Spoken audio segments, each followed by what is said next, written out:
Hello, everyone, and welcome back to another episode of Root to Rise Seeds for the Soul. I'm your host, Meg, and today I'm interviewing Crystal Cassidy, who is the founder and CEO of the SoulPod app. She also hosts the SoulPod podcast, and they do retreats with SoulPod, which sound incredible. If you're interested, I would definitely recommend taking a look. But the conversation today covers all things spiritual, meditation, community, and so much more. I really enjoyed talking to Crystal today. I can just tell that she embodies the wisdom that she teaches. So I'm so grateful that I got to have her on, and I'm sure you will enjoy listening to her as much as I did. Thanks again for tuning in and enjoy the episode.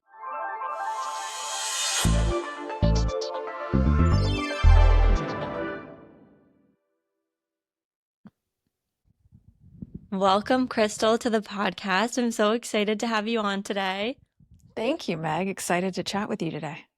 Me too. So, first, I want to start off with your background. So, I know you're the founder and CEO of SoulPod, which is sort of a spiritual wellness app.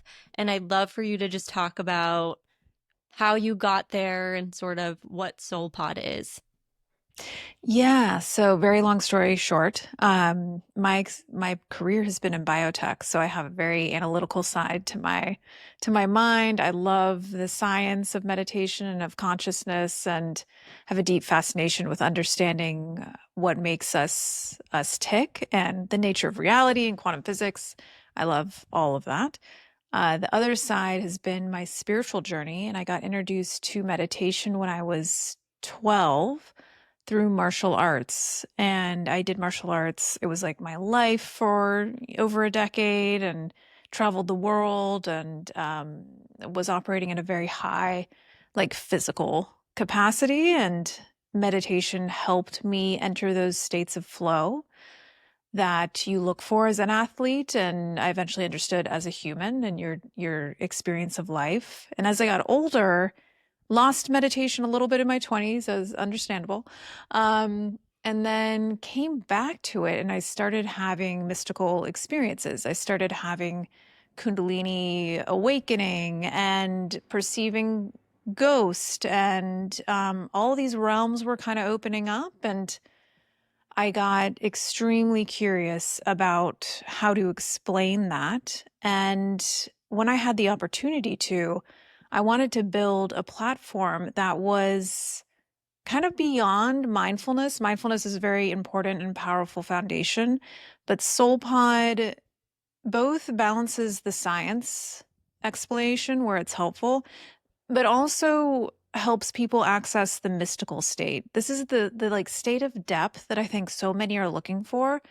We wanted SoulPod to be a tool and a journey tool to help you access those states. So SoulPod is structured into spiritual journeys. We get a good idea of where you're at in yours, and pair you with meditation breath work that develops over 21 rituals. And we also have pods, which are small groups of people that are also on potentially a similar journey as you. Because for me, it's a little lonely when you're awakening and you're having these experiences, and you're like, has anybody ever experienced an out of body meditation, or these vibrations, or you have a deep insight? We wanted a space that people could share that. And so that brought me to SoulPod, which we've been out for about a year now, still very new, and we've got some really exciting stuff we're building this year. I love that. And I have used the SoulPod app. I Yeah. got the heart, like loving Soul center. loved. Yes, Yeah. soul loved. Yes, I got that one, which I Oh, felt so was fun. so accurate, Yeah. for what I needed. Can you talk about what the other paths are aside from soul loved, and kind of hmm how they target, maybe just a few, but how they target where you are in your journey? Yeah, yeah, I love that you got soul love. That's Yes. one of my favorites. Yeah, it's loosely based around the kind of skeleton of your energy system. So you can think of that as energy centers and some of the main themes, and I like to think of it more as levels of consciousness than themes. I think of each energy center as being its own like mini brain, its own consciousness. And so those journeys are really built around that concept of uniting your physical and your non physical experience. And so each journey has its own very unique, sometimes in some cases more foundational, and in other cases more unique breath work you might not have come across before, and mantra, and I call it unfocused expansion. So where you can start to build that muscle of letting go of all the guidance, letting go of all of the kind of structure, which is very helpful, but we also want people to have space for that. And we're about to release a whole nother set of content, which will be kind of like Journey Light. And there'll be mini experiences that you can go even deeper into some of these themes that can help you. Once you embody that wisdom, it can really help you reach that next level of your spiritual development if that's what you're looking to do. I love that. I think it's definitely important to kind of taper off of the guidance at a certain point, as you Yeah. mentioned, because that's the goal, right? Is to be able to connect with our own internal wisdom and be able to reference that throughout our whole lives. So I Yeah. love that. I think that's really cool. And before you mentioned that you had started a meditation practice very young and then kind of lost it and then came back around to it. So I Hmm. know for me sometimes it can feel difficult to do meditation when I know that's exactly what I need. So how has your meditation practice evolved and how did you come back to it after losing it for a Mm. little bit? Yeah, and sorry, my husband's in a meeting. I don't know if that Oh, ends up that's okay. I can't hear impacting. him. You can let me know if it gets too Okay. loud. Sounds good. Um, but yeah, I just want to pin what you said too, because I think this is so important. The All of this wisdom, all of this information is always available to you. So meditation, breath work, all of these tools in whatever form they come in are really designed to not necessarily to give you the answers, they're designed to help you along your path, but with the ultimate destination of you learning to access this wisdom on your own and access that field where all of these experiences exist, which I really do believe to be the case. So I love that you mentioned that. But yeah, the so meditation, I know for so many people is challenging. And I think of it as just like going to the gym. You know, if I haven't been to the gym in a long time, and I go in, and it's like, it's going to be a little challenging at the beginning. You're not going to be lifting the 200-pound weights right off the bat. So I encourage people to go into meditation practice, releasing some expectation and bringing more curiosity to the experience than anything else, with a little dose of courage, because meditation at its most core is building awareness. And so when you start to turn that light inwards into the caverns of likely what you've not been aware of as far as thoughts and beliefs, the ego doesn't like it. And so your mind and these thoughts, which we all have experienced, are going to work overtime at the beginning. And even your body will start to throw all kinds of things at you. It's really amazing. I've sat with my body for hours at a time in meditation, and I've meditated every day for over 10 years now. But it gets so creative. Like your mind and your body gets very creative. I remember in one meditation, my entire body was on fire for no reason. Like literally felt like I was burning. And it was nothing. It was just energy moving and my body not wanting to go and follow me into the unknown. It's Hmm. wired for the known.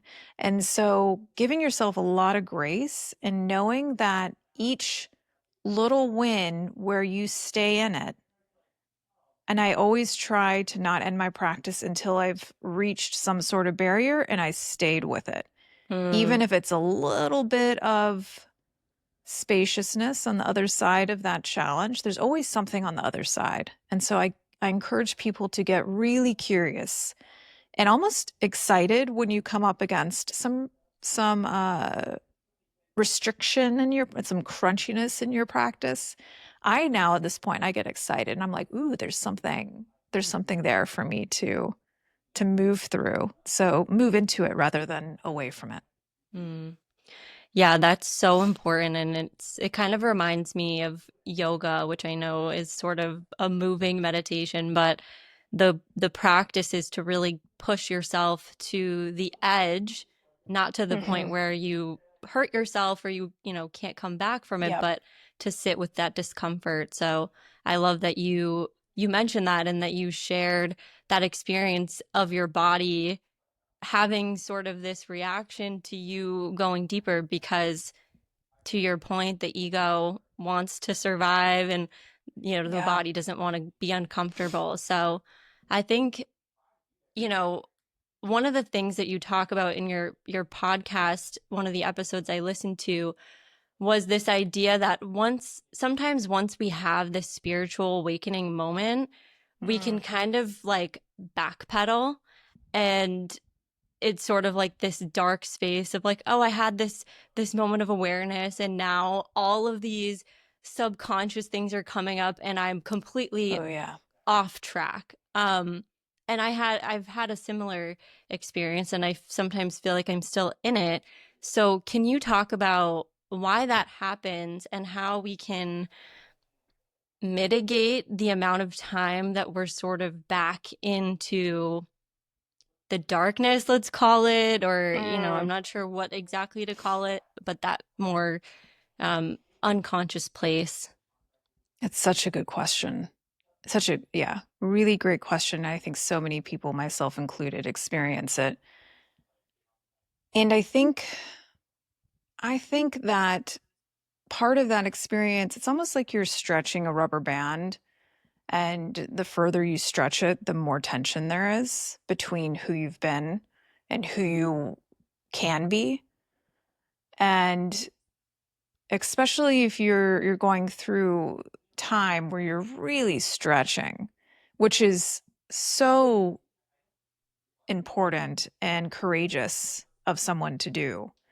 And whether that means you're doing a spiritual retreat or your life circumstances are stretching you, you're consciously stretching yourself, the rebound can be a little challenging, but I don't necessarily see it as, I wouldn't call it like a bad thing or like you're doing something wrong. I think it's natural.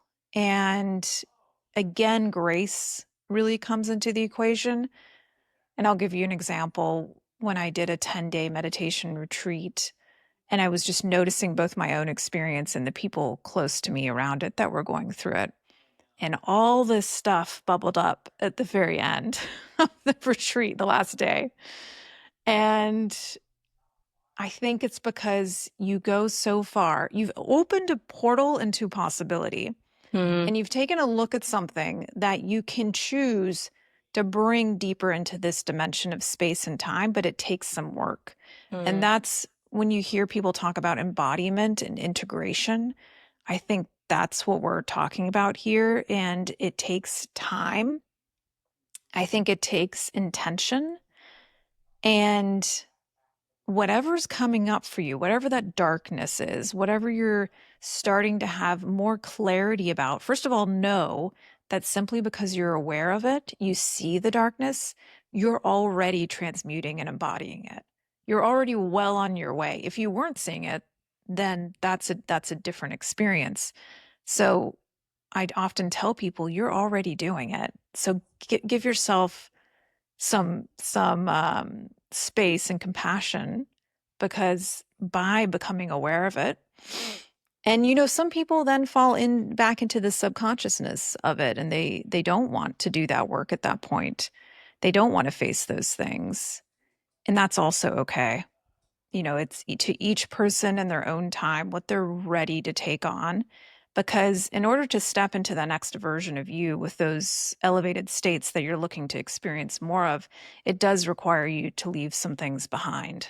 Mhm. And those moments that you talk about, it's the practice of leaving those things behind so that you can move into that next phase of being, I think. Yeah, that makes a lot of sense. And I I think especially if you've been operating a certain way for so long, like I was, and I didn't even know that the awakening experience was possible, and I wasn't looking for it necessarily. It sort of just happened from showing up to meditation 10 minutes every day. It was something that was a guided meditation, and it was just so unexpected, the experience. And I had a few in a short period of time where I just felt so connected to this energy of love and just Mm. anything is possible and just one with the universe. And it was so beautiful. And I think throughout the past few years, I've almost been looking to recreate that experience, and I don't know how. So, Mm. Oh, yeah.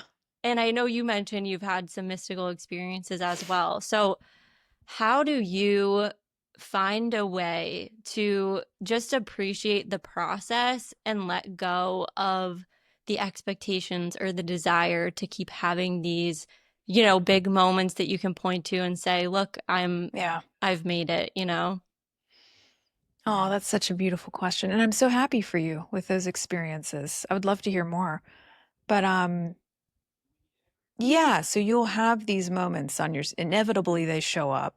And it's interesting that you mention it was unexpected because the mystical is unexpected by definition. It's the unknown. Mm. So that's such a paradox because once you experience it, that oneness, it becomes no longer a belief that we're all connected in one. It becomes a knowing. Mm. That's a big shift. It sounds simple, but it's a big shift. And once that starts happening, you really can't go back, nor do you want to, but your worldview has changed.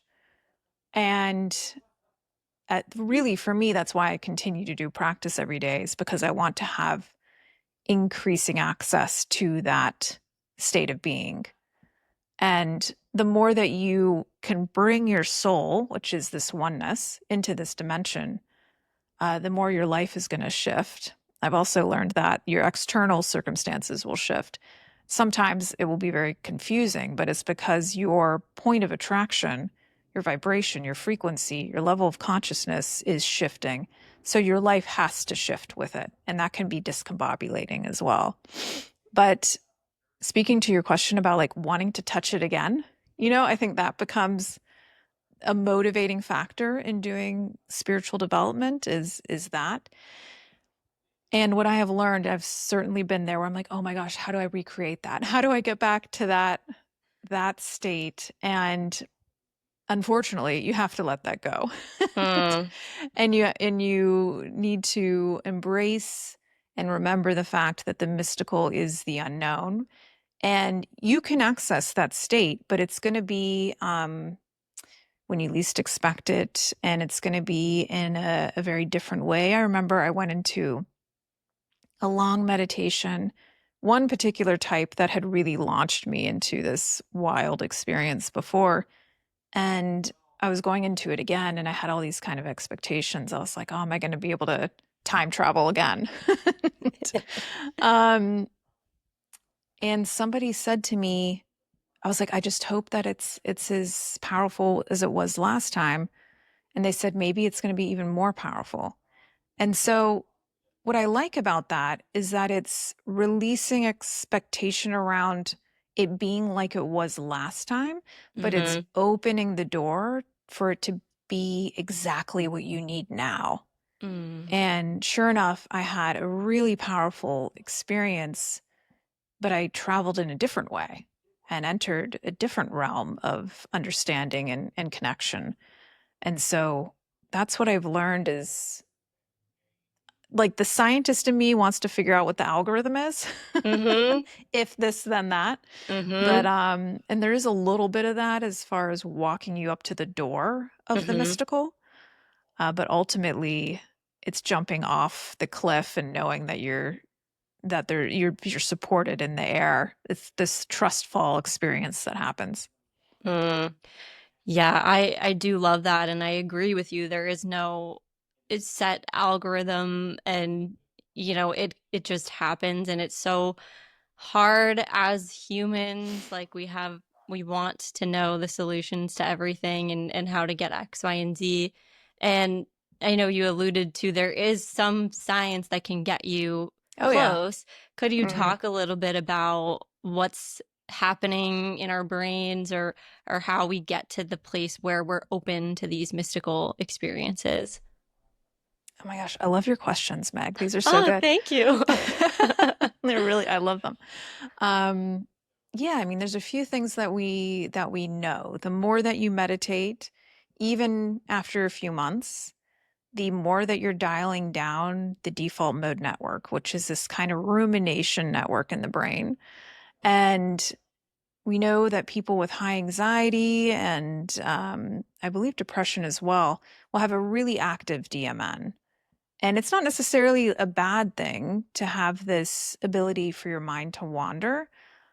I think from my perspective, you just want to be able to mold that in a way that serves you.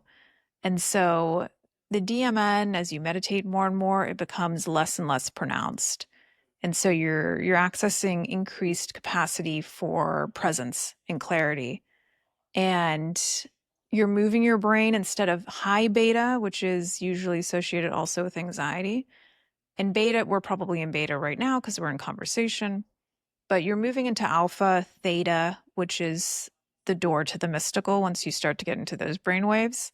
And then the most interesting thing for me is the gamma brainwave state. So we're seeing that monks have a really high resting rate of gamma, not even in meditation. But when they go into meditation, these gamma levels are like off the charts.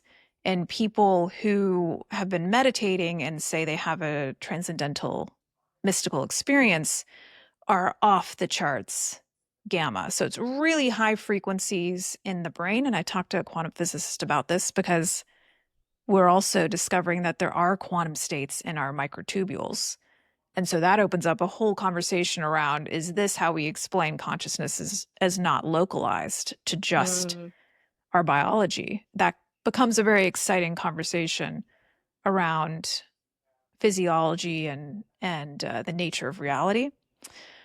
So I think as you practice and as you get better and better at altering your brainwave states on your own and through guidance, you're going to have an increased capacity to meet the mystical. It's mm, like more shots on goal. mhm, And that is, I think that's where the work really sits, is mhm, in that build up to the door. mm.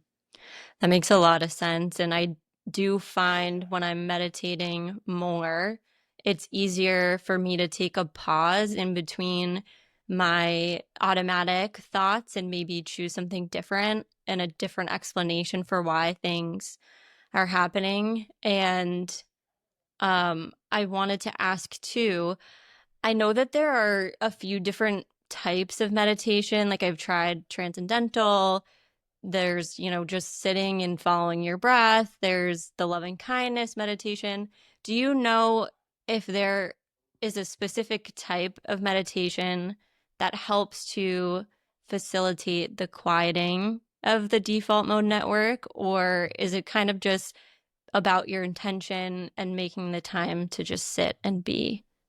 I think intention is like over 50% of the way there, is if you really stay connected with your intention. And if, when it comes to meditation and this work, if you can zero in on an intention that is really meaningful to you Mm, and evokes a deep response from within you. Like for me, It's to self-realize, or I like to say soul realize in this lifetime as much as I can. That's simple. That's why I do what I do every day. And that's how I make decisions about what I spend my time on. Mm, And so if you can find an intention that is exciting for you in this lifetime, that will carry you so far. Like the mm, tools will come to you, the teachers will come to you, the circumstances will come to you to help fulfill and align with that intention. Um, I think as far as types and modalities, I've tried and experienced so many different types, and but I think the simplest of just sitting with yourself and trying to extend the amount of time that you're able to do that, it gives you, it's like going to the gym, you're building that meditative muscle. I still think it sounds so simple, and I would sometimes wish it was more complicated, but that's really where it is. Combine that with your intention and come back to that in your practice. I think breath work is really powerful, helps you come into your body, helps to shift your brain waves and get your biology set up for accessing these altered states. So I'm a big fan of breath work. I always do some before my practice. Big fan of intention and starting to work with your non-physical guides. I'm a big believer in that. You'll have your ancestors, you'll have beings that are in your energy during certain times of your life, and they can guide your practice as well. So I oftentimes call in that support in my meditation. And I'm, experiment, be the spiritual scientist, try a bunch of things, try SoulPod, try other modalities, see what resonates for you, and trust that it tends to come into your sphere when you're ready. mm. I love that. And I'm curious, what was your first experience with your guides, and how did you know that you were connecting with them? Because I know for me, sometimes I'll have experiences and I'm like, oh, am I making this up? Like, it's hard to say, but Mm, a lot of times I have just had this knowing where it's just you just know. So what was your mm. what was your first experience like, and how do you call in guides when you need them? Good question. First experience, I think I first got exposed through psychics that told me Mm. that my great grandmother was on my left side. And I had multiple people say they saw an older woman off on my left side in a blue nightgown. And I was like, that's her. Um, so I was pretty young when that happened. It kind of opened the doorway to the possibility that there is support. And I think I deepened my relationship with my guides when I was very sick Mm. and I didn't have a lot. I had to release the help in this realm because there was only so many things that could be done. And I really had to surrender to the realm, the non-physical realm. And it was amazing. Like when you surrender, and it sounds so simple again, and ask for help, how there was an immediate response in my physical experience and in my spiritual experience. There was something there. And so that just blew my mind, my human crystal mind. And I realized that it had always been there. It was just waiting for me to ask for the Mm. support. Mm-hmm. So that for me was very much an integration and embodiment of knowing that that's there. But you got to, free will is a big thing. That's the Mm. thing in this realm. So surrender, presence, and ask for it, and they'll show up. Can we talk about free will a little bit, and fate, and Yeah. how those two play into one another? Because it's so fascinating on the one hand to think, okay, everything's predetermined. It doesn't really matter what I do in this lifetime. Um, and I know on one of your episodes you talked about how sometimes people can know know, that there's a greater like spiritual path that they could go on, but they have the choice to say, no, I just want to keep things as they are. I don't want to go there. And it's Hmm. all fine. So Hmm. how do we reconcile the two ideas of fate, the universe or whatever knows what we're going to choose, and like Hmm. us choosing the path? Ah, juicy Yeah, it's question. so juicy.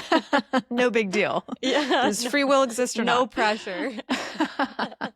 I was listening to some physicists argue about this the other day, and it was fascinating.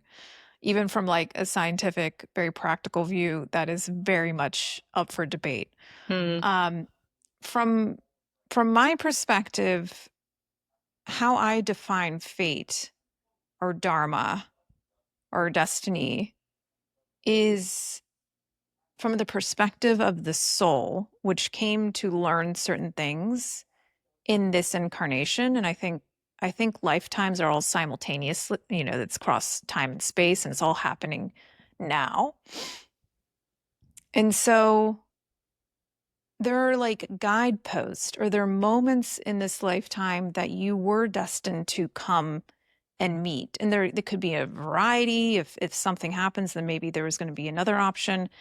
But on some level, it's almost like you have a lesson plan and you know the general like bullet points that you're going to be exploring.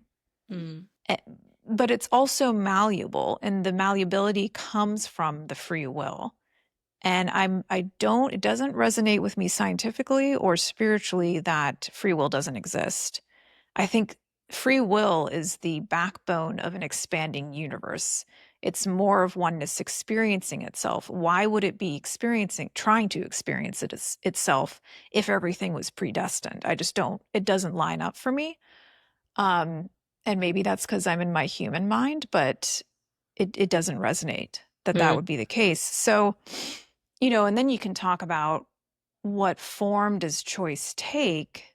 And one option is many worlds theory from a physics perspective, which is that you could you could view choice as a branch into different parallel realities. And so there is a reality where I didn't survive my illness, and what was my life like with that? Or I ended up incapacitated, or I didn't meet this person and I chose a different path, and all of these kind of quantum trees of experience is actually all being had. All different possible roads are being lived through my consciousness that has kind of been like fractaled into many different experiences at once in order to learn and experience and expand as much as possible. Hmm. So it's a really good question. I don't know if being in our human form, we will ever fully understand it. I don't know if it's meant to be understood, but that's kind of how I think about it at this point. Getting like a little even trippier with this. Yeah, please. Do you think that our soul is experiencing all of the possibilities at once? Like, Hmm. and then we're just like, it's taking all these different human forms of consciousness, if that makes sense. Yeah, I think about it as like these diamonds. The soul is like a diamond, and you have all these facets, and each facet is a lifetime or an experience. And some of them are dirtier than other facets. You're learning more in certain areas than others. And in certain areas, you're doing more service. You're helping the collective consciousness, which is its own big diamond. Hmm. And it's kind of like containers upon containers of consciousness. And you're moving in between those different barriers, if you will, between experience. And so I do think it's all happening in this present moment. Like when I got really sick, I started having visions of a past life that started to come into my experience. And I realized it was all happening now. And he was going through very big challenges in that life. It was tied to the challenges I was going through in this life. And we were kind of helping each other across space and time figure it out. So I think probably the case. And the more and more that you enlighten or awaken, the more brilliant your crystal is getting until it Mm. kind of becomes pure light. It becomes its essence again. That's such a beautiful image. And I know it's what this spiritual journey is kind of all about, is just getting back to that sense of wholeness and just oneness with everything. And so I kind of want to shift gears a little bit because for me, at least, on the spiritual journey, it can be difficult to, I think it can be difficult to let myself just walk my path without so much pressure to get it right or get it perfect, but because there is no perfect, but um it can also be challenging to let other people walk their paths, specifically, family, close family members, significant others sometimes too. So, can you talk a Mhm. little bit about soul contracts and also just how to show up with more love and just acceptance for the people in our lives? Again, such a good question and so relevant to right now. I think this is where, at a collective level, this is really our work right now, is this conversation, this exploration as far as relationships and awakening and expectation. And this is it. This is the game right now as far as awakening together. And it's so hard. I mean, I have to say, like, personally, my human experience, that's been challenging. And so first, I think, is just acknowledge that it is challenging. Um, and it's part of the conversation right now for a very good reason. We're all learning so much right now, individually and collectively. And we're getting the option to choose, who do we want to be as individuals? Who do we want to be in our relationships? Who do we want to be as a species on this planet? And those are some big questions. And I think we all really need to be sitting with it, or can have the invitation to sit with it if you want. So I think the first thing is giving yourself a lot of compassion, because your capacity to love yourself and give yourself compassion is going to be, that has to come first. That's your capacity to love yourself, is your capacity to love and hold others with compassion. And so, number one, work on your self-love, work in your heart space, work on forgiveness. Forgiveness is such a powerful, powerful medicine. And it doesn't mean anything needs to happen, but I do forgiveness work quite a lot. It's Mm. giving yourself forward to this present moment. It's releasing tethers to the past so that you can be who you want to be and who you're intending to be, and others can be who they want to be and who they're intending to be. So forgiveness is energy to work with to help release those tethers from the past to the present and the future. So those are some of the things that come up first to me. And developing patience, working with judgment. Judgment is always an energy of separation. And it's as nuanced as when you're in, for me, when I'm in meditation and I'm in a mystical experience, one of the things that can bring me out of a mystical experience is judgment. And it's judgment of anything. Like, sometimes I get nauseous if my power center is activating, because that energy is bleeding into the tissues around your digestive tract. And so you really learn to just be with the nausea, be with the physical experience, and release the judgment of it, just allowing it to be what it is.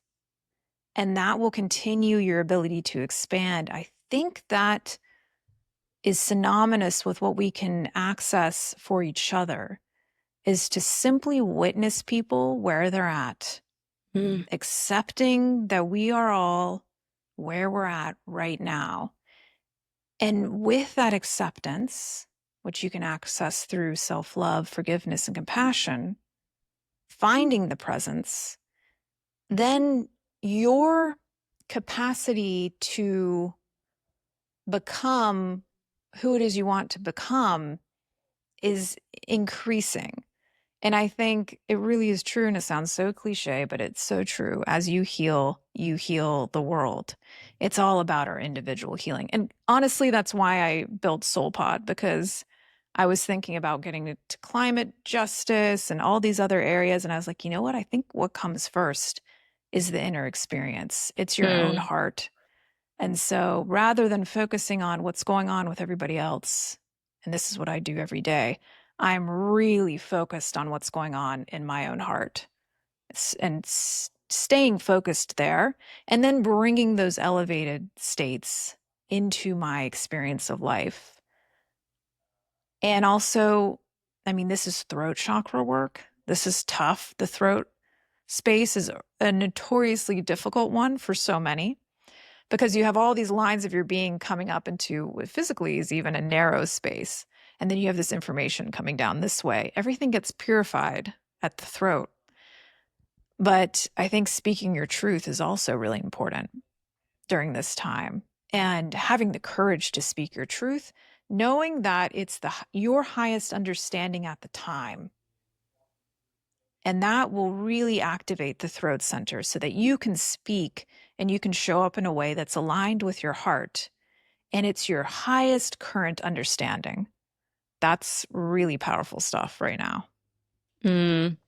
Yes, and I think it's so important to, like you said, to be in that alignment before you speak your truth, because it's so easy to come at speaking your truth with that layer of judgment, or a little bit fiery, Yep. and then it just shuts down the whole thing, because the other Hmm. person gets defensive, and then you're defensive, and it's tricky. So Yeah, egos and egos. egos and egos, and it seems like that is such a theme right now and for the past few years, and it can feel so daunting, especially if there's not a lot of people in your life that you feel like are doing similar work. So Yeah. I know Hmm. SoulPod is one of the ways where you can connect with people who are interested in being on this journey. And I'd also love it if you could talk about how retreat can help too, because I know Mm. you host SoulPod retreats as well, right? So how Hmm. can these group settings also help us to not feel so alone in the journey? I feel you. I really do. It's hard. I think there is a lot of judgment and separation and pressure on relationships at so many different levels. And allowing yourself to feel. I mean, another thing in in the meditative experience that I don't think is talked about that much is allowing the emotions to move. I cry in meditation all the time. There's been a few times where like rage has come through, and sometimes you need to get off your meditation cushion and punch it. And so I'm a big fan of meditation isn't always calm. Hmm. And so when those emotions do come up, like frustration, resentment, fear, like really, really feel those now, but and bring it back to your heart space and allow it to move. And you'll notice that it's not as daunting as maybe you thought it was. Um, but to answer your question about community, I think community is only going to become more and more important. To be with others who are also holding similar values and who want similar things for themselves and this planet is going to help lift you up. And I know for me, it has been so, so important to my own personal journey to have those spaces. And so, yeah, we have Soul Pod Retreat in August, end of August, in Joshua Tree, which is such a portal for anybody who's never been. It's very magical. It's um it's very unique, the energy there in Joshua Tree, and that's why every year we have it there. We have a beautiful house, there'll be beautiful people, beautiful food, but it's really about creating a container where you can go deeper safely. and start to stretch your meditative muscle and to go deeper into the subconscious and breath work and to have conversations that aren't just surface level with other human beings who are also looking for this depth and this healing and this expansion. And we now know, we have a pretty good idea that meditating and being in community, there is a field that's created.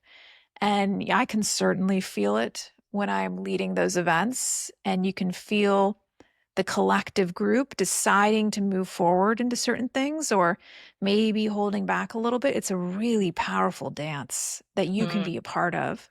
And so I would encourage anyone at least once or twice a year, if you can, to find some dedicated time where you can do that work and give yourself permission to explore. mm. That's what I do for my own personal journey, and it's life changing. Making sure you have that space. Yeah, that sounds beautiful. And I think it was one of Joe Dispenza's books about uh, the field that's created when there's a collective group of meditation, and it's so fascinating. And it's really cool stuff.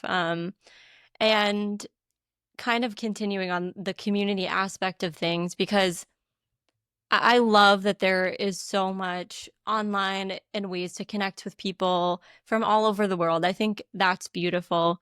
However, personally, I think I'm missing it in person locally where I live. Mm. So, aside from retreat, which is a great way to be with people physically, how do you go about cultivating your community and finding people that can lift you up in your physical Mm. experience? Yes, yeah, so important. Yeah, I think we're thinking about this a lot at SoulPod and thinking about some new features that will launch this year that will hopefully help with that. But I think I think especially see it's different in certain cities where you have a little bit more access to in real life spaces and you can kind of you can go to the yoga studios and the ashrams and see what resonates with you. But I do know it can be challenging to find those spaces. And I mean, I think that retreats are a really good whatever retreat you go to. The cool thing about it is that you meet people probably who've come from other places and you can continue those relationships Mm. afterwards. And you can start to kind of build this momentum as far as how you all show up together and what you choose to do.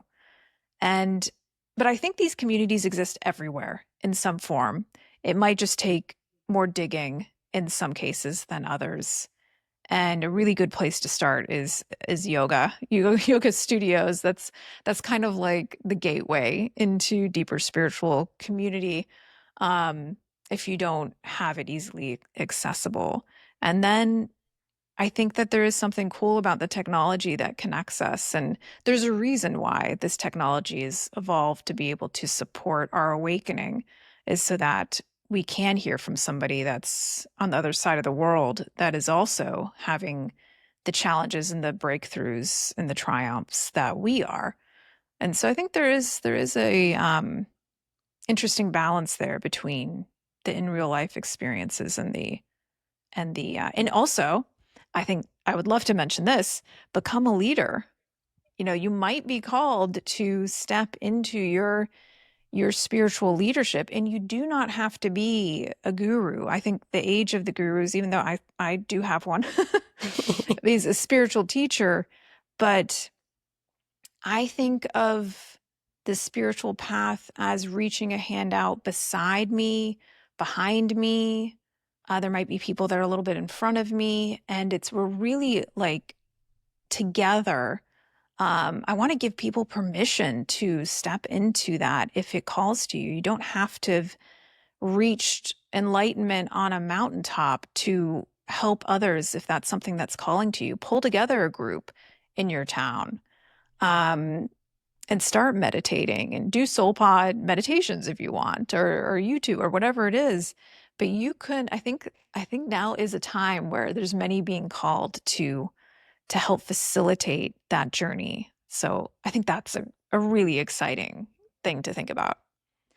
That's such a good idea. And I think it's easy to have this like imposter Hmm. syndrome, because knowing what's possible, knowing the type of person that I could be, and then looking at where I am now and feeling like I'm so far away. But I think to your point, there's so many people who are in a broad range of spots on their journey, and we can all learn something from one another. So I might have to take that away and see if I could Yeah. start something that would be really cool. Yeah, I could And see it. I could see it. yeah, I like to end with this question sometimes, but what do you think the world would look like if we all embodied, the wisdom of SoulPod, of meditating, of connecting with our truest selves? What do you think our world could look like if everybody was speaking their truth and living in their authentic essence? I think about this a lot. I think the world could look like peace, cooperation, mutual care, um, harmony. I think harmony within ourselves, within our relationships, within nations. I actually don't think nations as they exist now will continue to exist in a enlightening, awakening world. I think this idea of divides um, and borders will naturally just come. It's just like the borders within ourselves fall. I think the borders in physical reality fall. And I think that we start to perceive ourselves as a planetary species, not a nationalistic species. Mhm. And then we can really start to live in harmony with our world. And I do think there's going to be all kinds of technologies that enable energy that doesn't require destruction.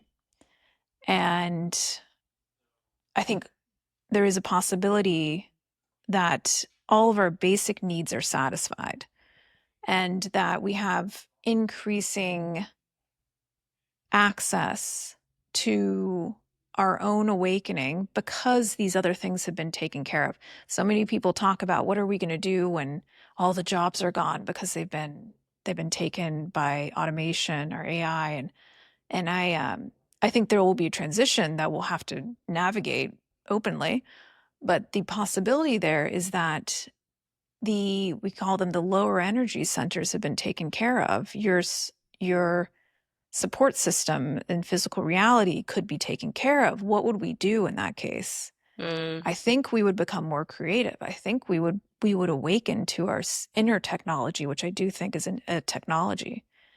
And then I can keep going into like galactic relationships. And we can maybe join others that are also awakening.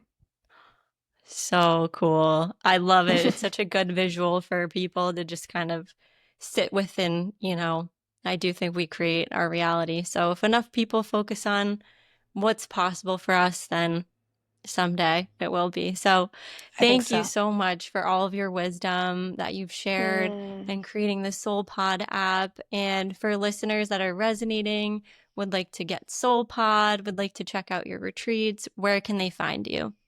Yeah, you can find us at soulpodapp.com and Instagram, SoulPod app. And you can find the app itself on the iOS App Store. We will get to Android at some point, but we're not quite there. But yeah, that's where you can find us. And Meg, looking forward to seeing your in real life pop-ups, maybe. Yes, definitely. And you also have the SoulPod podcast. Don't forget about that. Yes, sorry, SoulPod podcast. This is new. We're having so much fun. We'll have to have you on and continue the conversation. But it's, yeah, really a space to talk about all the kind of crazy stuff that we've talked about, even quantum physics, extraterrestrials, awakening. Yeah, we're having a lot of fun there. So good. Well, thank you so much, Crystal. Have a Thank great you, Meg. day. You too. Thanks. Bye.